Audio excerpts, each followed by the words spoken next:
Hey, what's up, everybody? Welcome to Trust and Believe. I'm your host, Shaun T, and today I have an in-house guest. I am so excited. I spend a lot of time with this beautiful human right here. I'm going to introduce you to Cici. Now, I have to give my own little intro about you before you go into your incredible story, but I just remember I go to a salon called Jazzy Braids. It's an incredible salon here. It's so authentic and fun. And I was gone for a while, and I have an incredible hairstylist named Day. And Dave was like, one Yes. day we're gonna get a barber in here. And I may be a little closed-minded that I am. I just automatically was like, oh, they're gonna get a male barber, just kind of whatever. Yeah.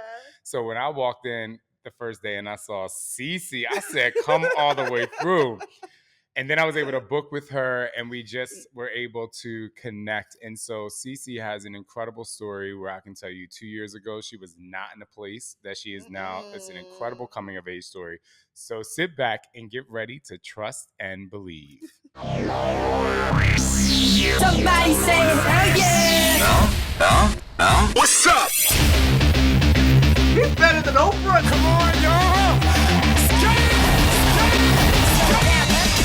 This is Shaun T, and it's time to trust and believe.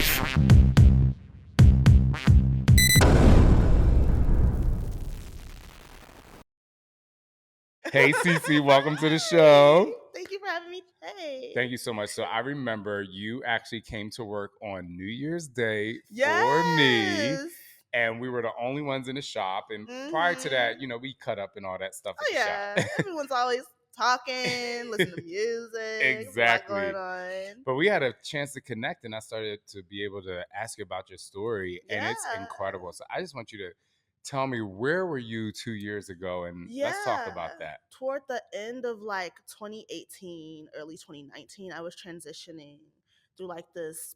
I was back in Chicago, first of all. That's where I'm from, but I live in Scottsdale, Arizona now.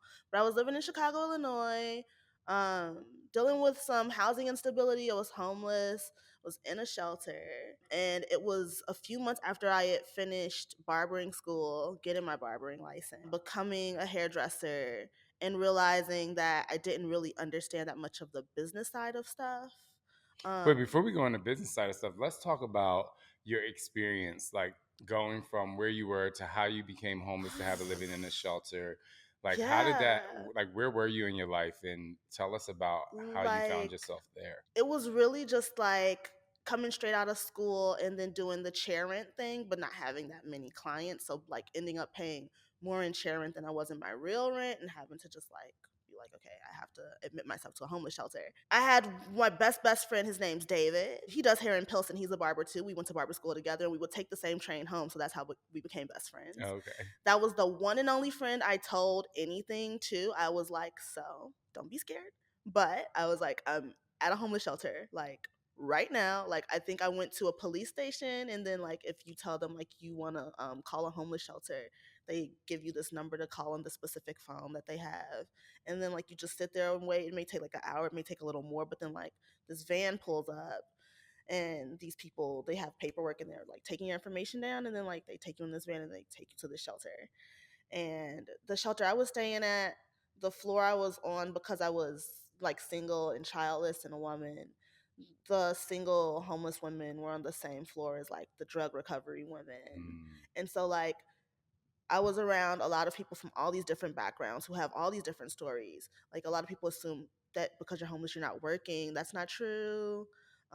There's definitely a lot of homeless people who are in school, homeless students. There's homeless people who have jobs. There's homeless people trying to make things happen. They just can't afford a home. I was trying to get some sense of purpose. They, thank goodness, in Chicago had all of these wonderful programs. When you're in a shelter, there's free therapy services you can get and things like that. And so I had this therapist, but I would have to take this hour-long bus ride to get to her. I had this really wonderful therapist, and I think one of our sessions, I was telling her, I was just I just feel like I failed. I feel like, I did everything right, and I still ended up not doing well. I was like, how? I feel really, really beat down. I don't know what to do. I was like, it would be really cool if there was a way where I could use my skills to give back somehow. And so she was like, look into that a little more. She's like, I bet that there's people who would love free haircuts. Mm. I was like, because I don't want to hate what I do. I don't want to resent having chosen the path of hairdressing just because it didn't go the way I planned it to go. And so I did some research. I think I started my research with, okay, like famous people who have been homeless. That's a good way to start. People you look up to. Because I was trying to convince myself mentally that like it was a starting point and not like a permanent thing. I was like, Mm. I have to like get myself into a frame of mind and a frame of thought where I'm like, this isn't my forever thing. This is like my right now thing, and then it's gonna only go up from here. So I think the list of celebrities included people like J Lo. Like, people don't know, when J Lo was starting out with dancing in New York and stuff, Mm. she would have to sleep at like her dance studio.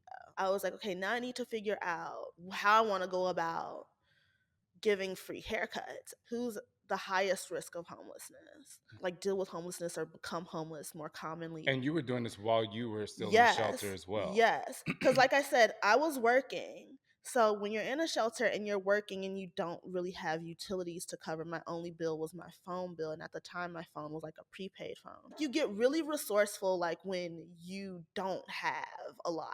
What was your reason for wanting to get free haircuts when you at the time were struggling yourself? Yeah, no, like I said, I needed a sense of purpose. I needed to do something for people like myself. If you're in a shop and you're behind a chair, you're not necessarily guaranteed people booking with you.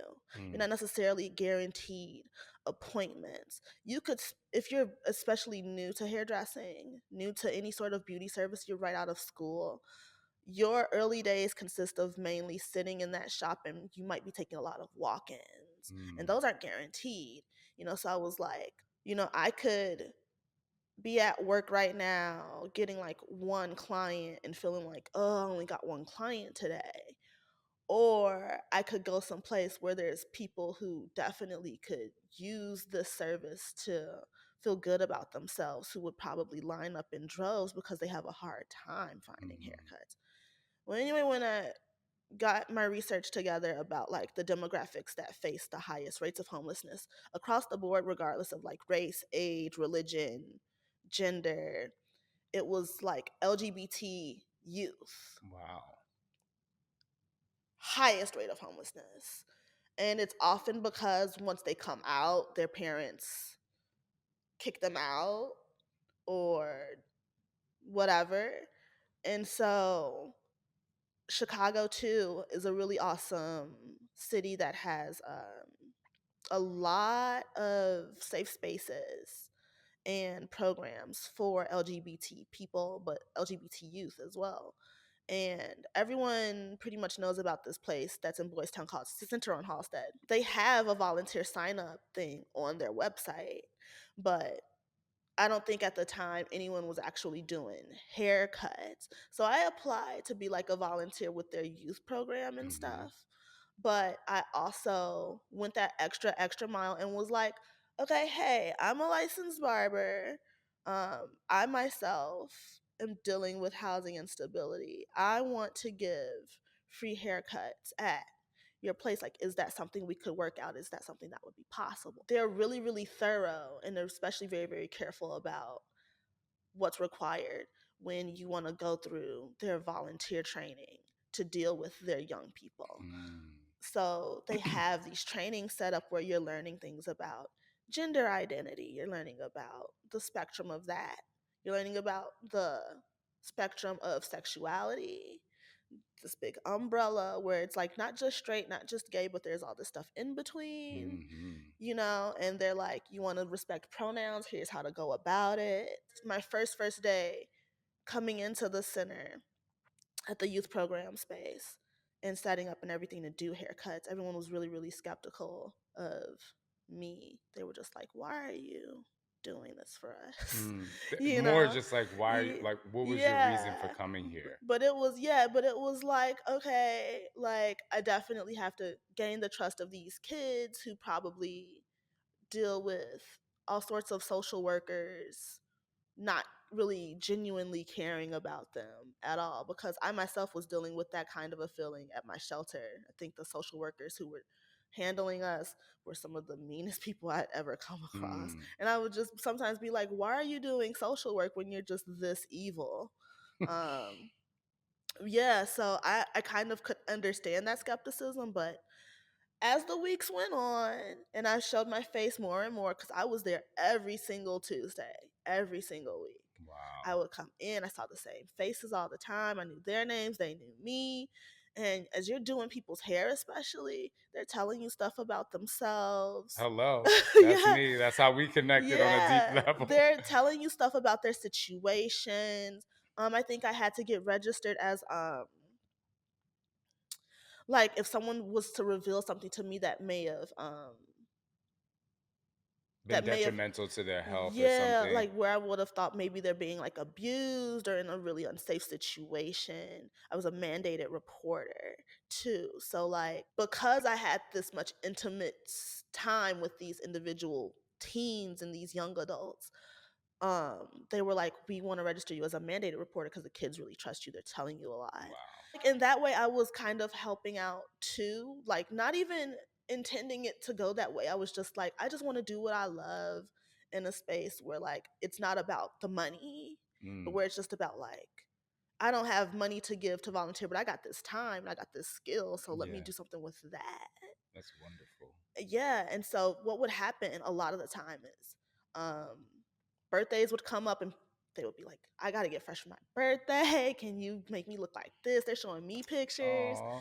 Now, were you Um, doing haircuts only, or were they asking you to do hair yeah. as well? No, I was doing this was strictly haircuts. Wow. And I mean it was on every gender. It was on non-binary people, gender fluid people, men, women, boys, girls, shaved side or something, a lineup, a bob, something. Yes.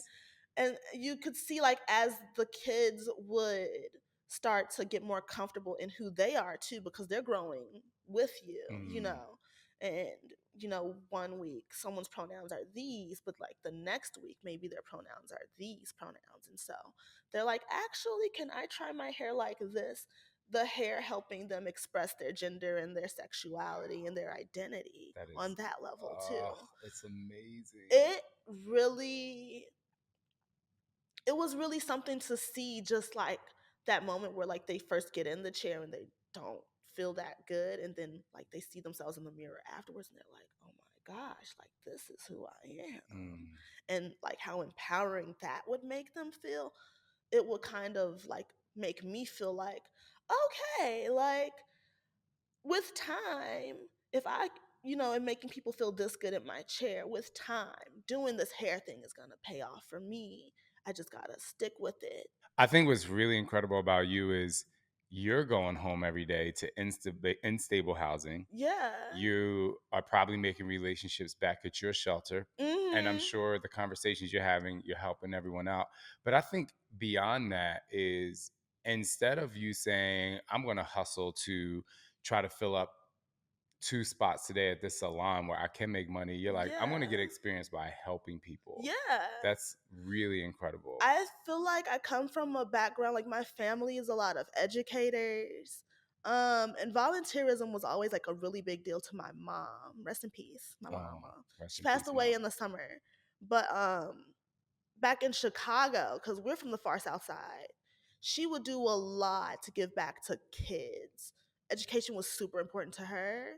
Giving back to kids was super important to her. So I was just kind of like channeling that energy. Mm, Once a week, I have my time with these kids. That's what fills my cup up. That's, yeah, that's the you thing that know, brings you joy by giving out. yes. You're so wonderful. That was my thing. I was like, I don't want to just think about the fact that, like, I'm struggling with bus money today.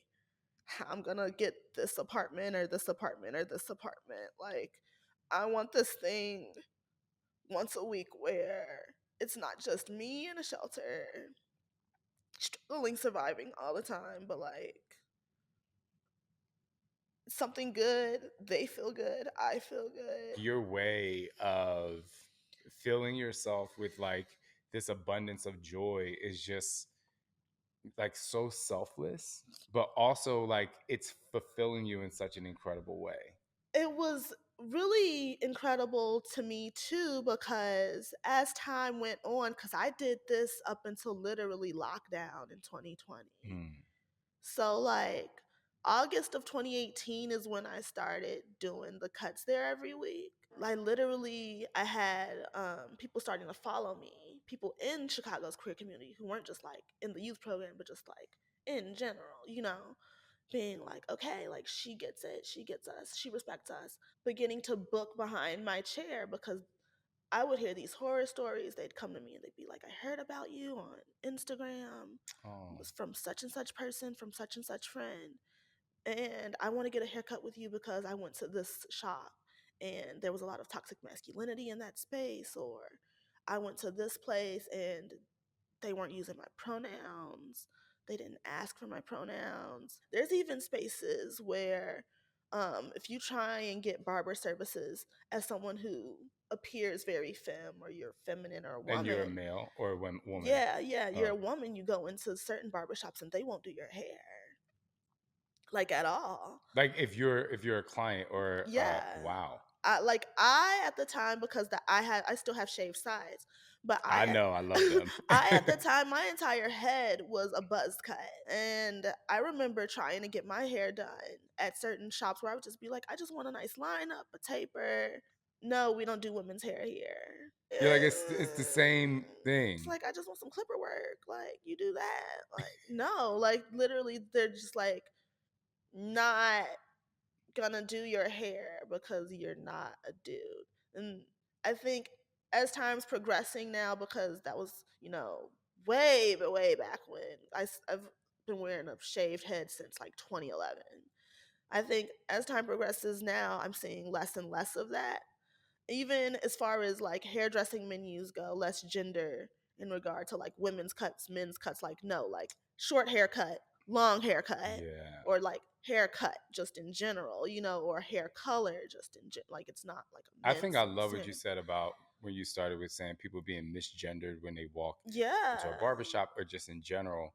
Because what I love about Jazzy Braids, where you work, is Mhm. everybody there is so different. And I remember one day walking in and because I love Mr. James's style. You know, he be wearing the Yes. wigs and the Comes nails, through with the braids. I everything. mean, his The every makeup, the his lashes. makeup and his lashes. And I asked him one day because I talk to you guys a lot. You know, I talk a lot when I'm in there. Yeah.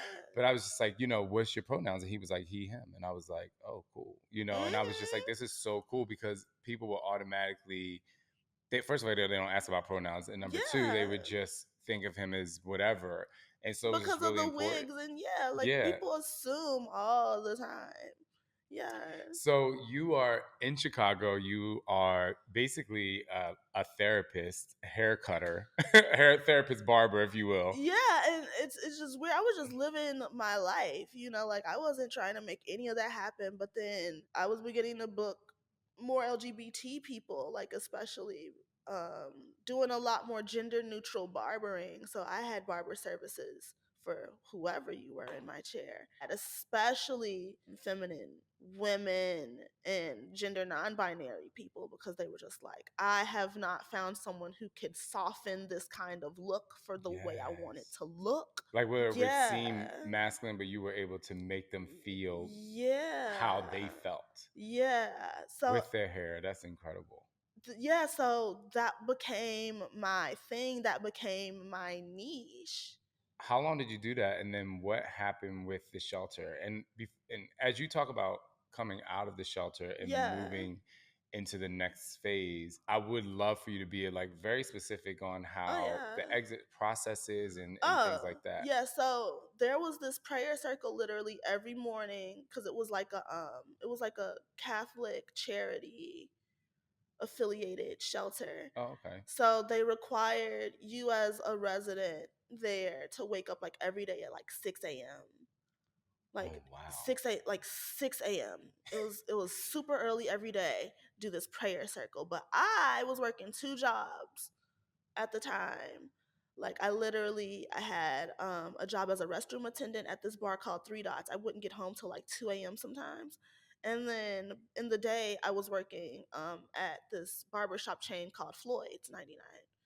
So I had these two jobs. I was trying to like save up all this money to like get. So I wasn't waking up at 6 a.m. every day. I was just like, I need this sleep or I'm going to literally break down. Yeah, Like I'm going to yeah. die. And so when you don't show up to the prayer circle, they don't get funding because you haven't attended. You have to like sign off on the sheet. So it Oh, was making like the people in the shelter very upset with me. And they were like, if you don't start coming to prayer circle, we have to kick you out. And so I was just like, well, I guess I'm kicked out because like you're like, I'm working so much, I can't. yeah, I can't. And so I had to Airbnb it for a minute. And I was Airbnb-ing it for a minute, and I'm talking about like not like swanky Airbnbs. Like there are definitely like very, very much lower end Airbnbs, like as low Like, as how like much were you paying a it's night? like less than 20 at some places. Wow. And so like very sketchy. I've been in Airbnbs that had like rodent problems, but I was like, I need a place to keep my things and the rest of my head so I can get up and go and do what I gotta do. Craigslist was like my everything. When you're dealing with that level of poverty, you get really, really, really, really, really resourceful. You're connecting with whoever your friends are. So, like, my friends at the shelter, they were doing the same thing, trying to find themselves housing. We would like share resources amongst each other. We would like swap info. Like, oh, if you're trying to live over here, I heard about such and such place, such and such Just place. like, and safe, so people can feel safe Yeah, and yeah. single room occupancy housing, stuff like that. But I ended up finding this person who had been on like Section 8. They were no longer using their apartment. It was all the way in Inglewood. Ooh, I know. It was all the way in Inglewood, but it was paid for. It was free. But I definitely was afraid of living in that space because I was like, at any point in time, this person could just like bust in here and anything could happen to me because like I don't know if they have a copy of this key, if this is like the only key. Yeah. And then like police sirens going off all the time, like every single night because of just like whatever was going on in the area. And I was coming home super late from my second job. I had started this really prestigious apprenticeship kind of in between the transition from the shelter to the Airbnbs Hmm. and then from the Airbnbs to the Inglewood spot.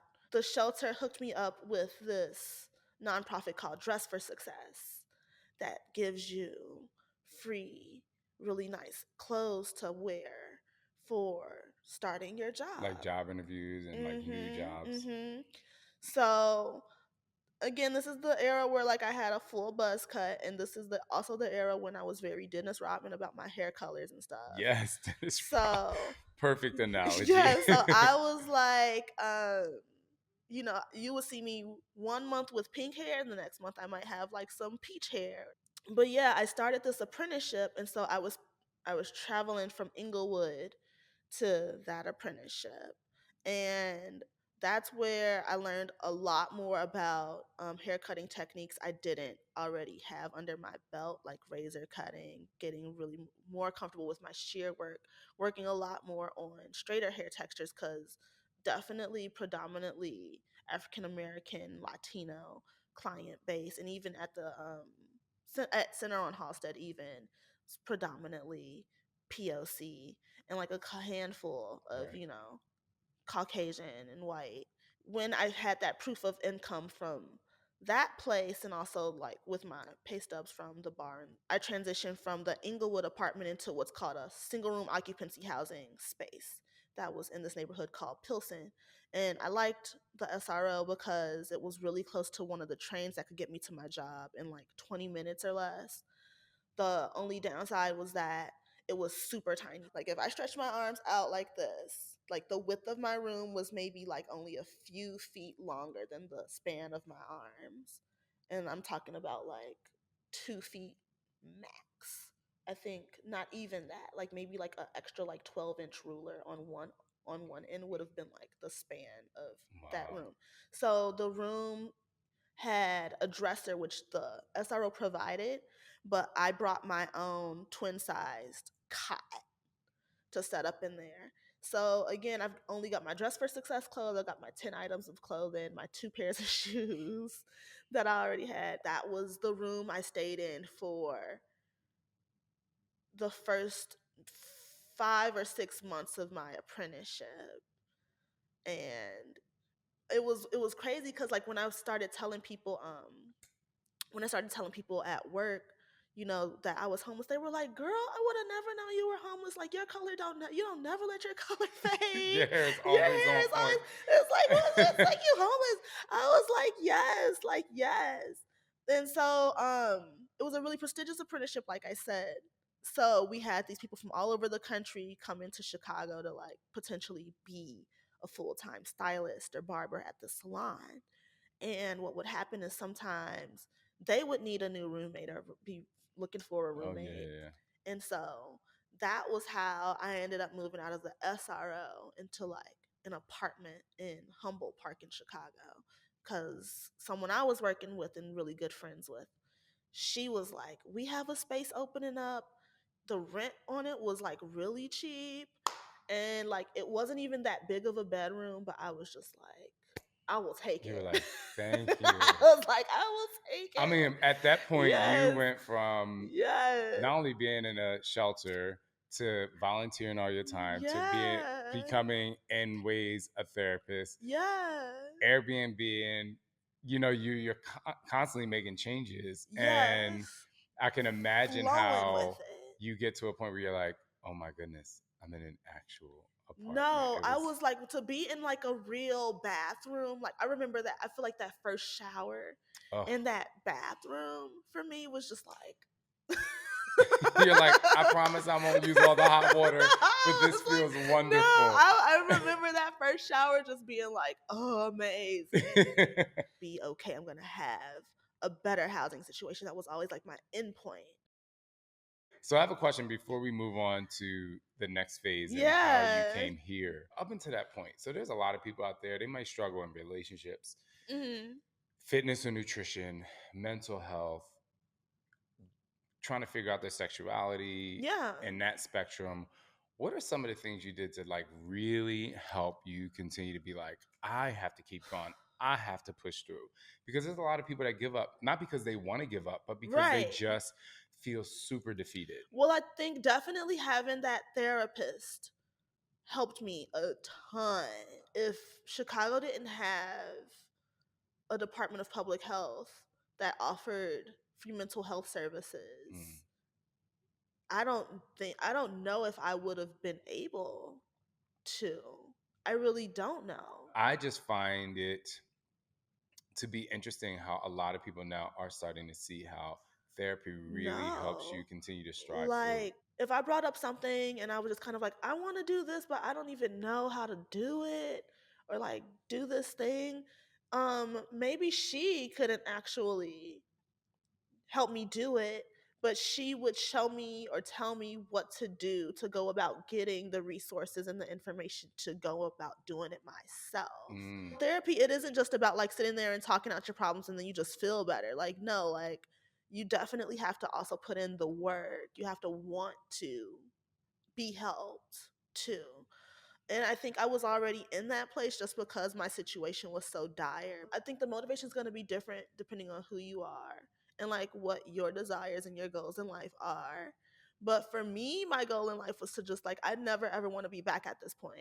So that was my word. And that's actually the word that's tattooed on my knuckles, thriving. Yes. But I had a hoodie too. It was red and it had these rainbow colored letters across it. And it literally said thriving in like all caps. Like that was like my word, my mantra. Most of the tattoos on my body have something to do with like my desire and need, and I would say more of a need, especially in a lot of it comes from my childhood and my sexual trauma, and it's like I've like dig deeper, always forward, trust and believe, conquer your mind, transform your life, all these things, because I'm a big believer in being less focused on like a New Year's resolution at the beginning of the year, and like let's think of some words to live by, because the more you say them, it just like kind of shifts your mindset to whatever that direction is. Go ahead. Chicago's public library, I also had a library card. You get books for free. You take them Well, with that you was and going to you be my read next them. question. Yeah. You said in your bag of belongings, you had 2 books. What were those 2 books? I had The Alchemist. Yes. Incredible book. That book, I've read that book a zillion times front to back. Mm. If you need to feel motivated, like you can get through anything, like that is the book. And Yes. I read it because I saw Oprah talk about it in an interview. And I was like, if Oprah read it, I want to read it. And sure enough, like I read it and I was just like, this is why Oprah read it. I know. It is Like, fantastic. I actually want to read it again too because it's just so no. great. And what was the second one? The second one, because I love horror novels and people are gonna think I'm crazy, but I had The Shining by Stephen King. Oh, I'm a true crime fanatic, so Yeah, I'm here for it. The I think it's a Shining. good balance, Yeah, motivation, and I read a lot of horror. I can't necessarily sit through most horror movies, but I can read fictional horror front to back. your process is okay. Here's my end game, and Mm-hmm. you are not only are you making decisions that are going to better you, but you're making decisions that are going to better other people. You're making decisions that you're doing things and traveling to places that you're like, okay, I got to sleep with rodents tonight. Okay. And I have to go through a really tough part of town where I don't even know if somebody's going to break in here. I mean, you're doing the Yeah. same thing that Stephen King is doing because most people who are in a dire situation may not have that internal motivation. So you are kind of like in that same headspace. I definitely think reading horror novels made me feel like it could be worse. I mean, yeah, it really could. Like it could be way worse than this. You know, having that volunteerism every single week with Center on Halstead, I just kind of had me in this frame of mind where like these people depend on me too. You know, like these Yeah. kids. And like if I can be a shining example of like what's possible for them, that could be like a motivating force and drive. Speaking of drive, how did you go from Chicago, Illinois to Mesa, Arizona, Scottsdale, Arizona? I got my driver's license at age 25, but it's very common for people who live in Chicago to have a driver's license and no car. And that was me.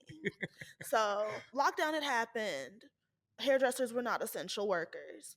And so it hit the industry really hard. Like a lot of the people that I used to do hair with no longer even do hair. They're doing social work. They're going back to school for other pursuits. Wow. They're doing all these other things. I was very lucky that at the time I had completed that apprenticeship at that place and I had become a full-time barber with them, but then lockdown happened and then things kind of reopened up and weren't that it wasn't the Thriving same the level same. of busyness. It took a very long time for that salon to come back to its former glory, I would say. There was this Black and brown owned and operated barbershop like right around the corner from the salon, and they were hiring at the time. For me, because this was such an elite salon, what it happened or started happening kind of before the course of lockdown and everything is that a lot of the clients I used to kind of have, they couldn't afford that $50 price tag for a haircut. I was missing all of that diversity behind my chair. I was seeing a lot less of it. Mm-hmm. And I wanted to, you know, have fun doing what I did. And so I was like, I like this space. Like it's diverse. White clients, black clients, brown, blue, purple clients, Everybody, yeah. everybody there. And the personalities of the barbers in that shop too. Like some of the most outrageous Lake Street Barber and Co. on Morgan Street. Amazing. Like, they took me in. They were like, okay, like you can work here at this chair on these days and do this. And like once I put the word out, because I spent most of lockdown getting a website. I got a logo made. I had like all of this branding stuff. I was ready for Yeah, reopening. clearly.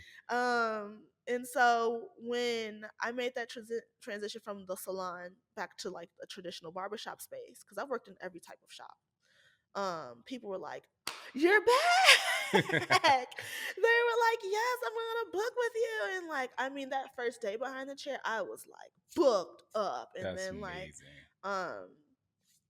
things definitely slowed again when the city was like, "We're not doing any like." They did something where like it would have been you would have gotten fined if you did anything that required the mask to be off. So facial hair grooming was not allowed for a minute, and that kind of like slowed things down Yeah, because again. that's extra money that you're not paying for a haircut. But I got a second job. I'm not too proud. I was like, I'll go work at a burger restaurant. Like, I don't care. I had a second job. I was doing house calls. I was working at the shop. I'm a little hustler. Like, I'm gonna find a way. And I'm gonna find a legal way. Okay. And I was just doing all of these things, busting my butt, working my butt off. Um, I was still at that Humboldt Park apartment. I don't even necessarily plan ever living in Arizona. I didn't even visit Arizona before coming here. I was dating someone at the time who was like, I have this career opportunity in Arizona and I want you to come with me. And I wasn't gonna be able to like follow them as soon as they left, but like I was doing stuff with my other job, with my house calls, all of that, saving up, preparing for that move. I think I moved out here like 3 months after the fact. And we broke up in between that 3 month span, but I was like, I already got my license for Arizona transferred over from Illinois. I did my paperwork for reciprocity licensing. So I was like, I'm just gonna go. Because I had never gone to school out of state. I had never done any sort of, haven't done that much travel. Like now I do because I'm just like, life is short. Like I want to see things, I want to go places. But before, it used to just be work, work, work, survival, survival, survival. And I mean, that's been like the course of basically like my 20s and, that period of homelessness until like last year. So Craigslist again. I was like, let me find a roommate. Let me find someone. I did a Zoom tour because it was remote. Because I was like, I'm not coming out there. I'm not gonna be out there yet. The apartment wasn't gonna be ready like the moment I got to Arizona, so I had an Airbnb until like I came here. I had done a remote job interview at a place, and I got the job at this men's salon up in Scottsdale, which, I did my research. I was like, okay, it looks like price points in Scottsdale are higher than they are out in Phoenix and out here. And I was like, doing my little research, I was like, okay, that's because the demographic makes XYZ amount of money and blah, blah, blah, blah. So I was like, I don't want to work where the money's going to be at. Like, I want to be in Scottsdale. And I did. I got a phone interview. We did a Zoom interview, and then I had to find a hair model. And I didn't know anybody in Arizona. I don't have relatives out here. I didn't have friends out here yet because I wasn't living out here. Like I knew no one, so I had to use Craigslist to find a hair model, and I just had to like pray that hair model was gonna actually show up because that's one of the worst things to happen. It happened a lot during my apprenticeship. Like you find a person who's like, yeah, I could be your hair model for such and such, and then like they no show you. So like I was just like, I really hope, and would check in with them every day, like, okay, like, the This is where session's I'm gonna tomorrow, be. this is the address, like, are you sure you're still gonna be able to make it? And like, thank goodness he came in. His hair was nice and long, so we were able to give him like a really major transformation, and the haircut looked awesome. I sealed the deal. I started like 2 days after I did his hair look, and it just, like everything just fell into place in Arizona. I didn't drive in Chicago, so I did some refresher driving classes. Like I had to pay for them, and they were a lot, but I had paid for some driving classes to refresh me and did highway driving lessons because I had never driven on a highway, and I was like, You I were already like, this is know crazy. when I come to Arizona, I'm gonna need to drive on the highway. And so I didn't have a car for my first 2 weeks, but then like 2 weeks after living here, Carvana. And guys, I did the thing. Let me tell you something. Yes. You are like the definition of making moves. Look, yes, like I will find a way. Like I got a car, have a really awesome apartment in Scottsdale, got a really cool chill roommate. And yeah, I'm doing hair in Mesa now, loving it. And now she's at Jazzy Braids. Yeah. So, first of all, congratulations. Thank you. And secondly, I think very close second is thank you so much for sharing your story. No, thank you for having me share this story. Because I think there's a lot of people out there that are maybe going through what you're going through, or you brought up the point about, when we come out as gay people or LGBTQI plus people, because our families might not understand us, or it's the fear or religion, we just get abandoned really quickly. Yes. And so it's just a really great story to let people out there know that there's a way to make it, even though it's really, really tough. Yeah, like it's definitely not gonna be easy, but it is possible. You want to just surround yourself with as much stuff that makes you happy as you can. Really, really appreciate those moments that bring you joy, and really surround yourself with people who don't judge you.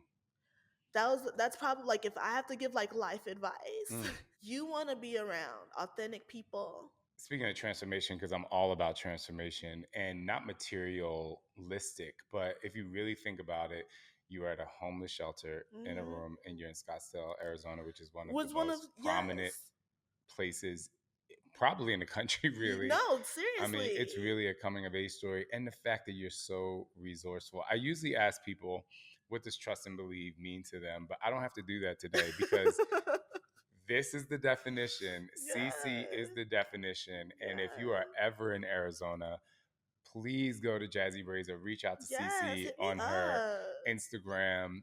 We'll put her Instagram in the show notes. She's so fun. And one of the things that I want to say before we close out is, you know, I have a really great barber here. I told you his name is Eric. He's amazing. And Alex, my producer and friend, but the producer of the show, found him years ago. And you are the first person to cut my hair outside of him, and that's not at his shop, you know, in Arizona. For, I think I got here in 2012 or 13. Oh my gosh, it's been a minute. And like, you are the first person outside of his shop, because there's another guy I go to his shop. He's amazing too. And because I'm very loyal to my barbers, but I met you, and when you're cutting hair, you are performing art. You are so focused. I take my time, yeah. I remember the other day I had to go, and you were like, I know you got to be somewhere, but this has to be right. Like, you were, it was, and it just really lined up with the story that you told us today. Like, you are so committed, not only just committed and dedicated, but you're just like really focused on like making it the best that it can be. And so I just want to thank you so much. I appreciate it. Thank you. Like, doing your hair is always a pleasure, because you come in and you're just like, I want to try something new, and like you get new, you're like, it's never ever the same two looks back to back each time. And I think you were even discussing like the next idea you have for your haircut next time I see you, and I was just like, yes, like, let's do it. So that's gonna be, I'm coming in tomorrow. Yes. And the day after we film this, and that's gonna be a cute one. But next week, before I go on my final vacation before my surgery, we're gonna do some lines. We're gonna be graphics. It's gonna be live and fly. Yeah. So Cici, thank you very much. If you're in Mesa, or if you're in Arizona, in the Phoenix area, just reach out to her Instagram or go to Jazzy Berries and book with Cici the barber. She is amazing. Thank you for being a beacon of light and a beacon of thrivation for people. Yes. We appreciate it. Yes. Oh, thrivation. I'm going to let you close this out. And always trust and believe in who you are. Yeah.